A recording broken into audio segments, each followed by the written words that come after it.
suis à la croisée des chemins entre les arts de la mosaïque traditionnelle et l'art du vitrail.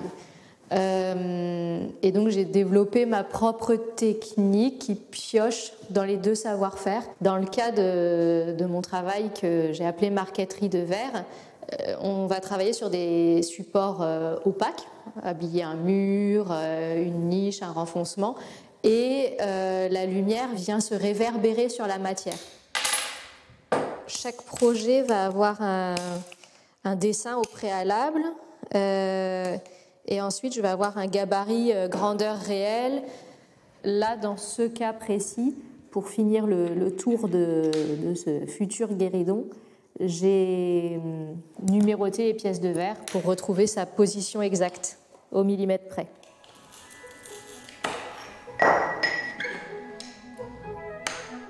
En 2021-2022, j'avais vraiment un concept abouti en termes de savoir-faire et de style artistique. Et j'ai décidé de le proposer à la Biennale Révélation au Grand Palais. C'est un événement où se côtoient tous les plus grands noms de l'artisanat d'art français. C'était le début d'immenses réflexions et de grandes réalisations qui ont eu lieu dès les premières semaines après l'événement. Parce que j'ai été effectivement contactée pour des projets au Moyen-Orient, en Asie, pour des maisons du luxe comme Cartier, Boucheron.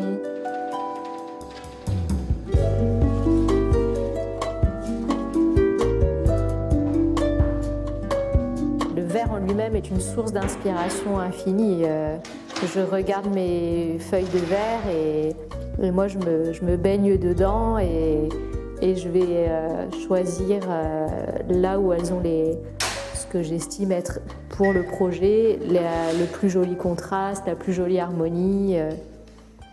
On va avoir toute la profondeur dans la matière parce qu'en fait il y a plein d'étages dans la finesse d'une feuille de verre. Inconsciemment, l'œil va voir la lumière se diffuser dans la matière et c'est le verre opalescent qui donne tout cet effet.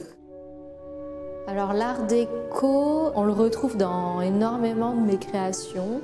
Les formes géométriques, les symétries, le rapport au monde végétal aussi. Et en fait, je m'en inspire de manière presque inconsciente.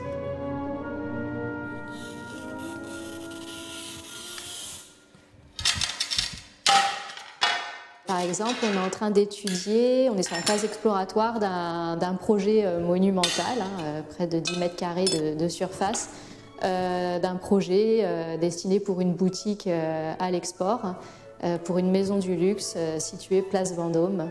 Aujourd'hui, je suis plus que ravie, je suis enchantée qu'on me confie des projets de telle envergure pour des intérieurs si somptueux. C'est vraiment un bonheur à travailler.